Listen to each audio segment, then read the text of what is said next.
më tepër në politikë. As dhuna fizike dhe as dhuna politike. Por si vetëvendosja, ashtu dhe PDK-ja, këtë dhunë fizike për fat keq, kanë tentuar të fitojnë politikisht duke mobilizuar bazën e tyre, por në këtë dhunë ka humbur Kosova.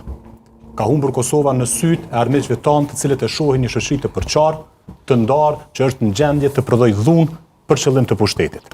Pra, nga krejt kjo dhunë për fat keq, ka dalë humbur vetëm Kosova, imazhit të cilës është dëmtuar edhe të miqt tanë, imazhit cilës është dëmtuar edhe të partnerët e Kosovës, edhe të investitorët që potencialisht dëshirojnë duan të vinë të investojnë në Kosovë dhe nga kjo dhunë nuk përfiton askush.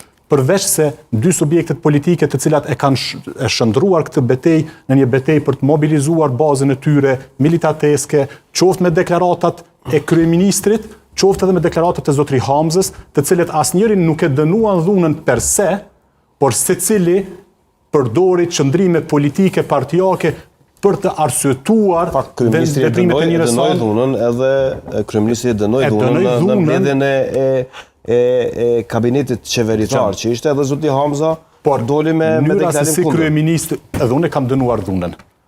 Por, natyrisht që po. Natyrisht. Dhe Lidhja Demokratike e Kosovës e ka dënuar dhunën, por mënyra se si pastaj edhe vetëvendosja, edhe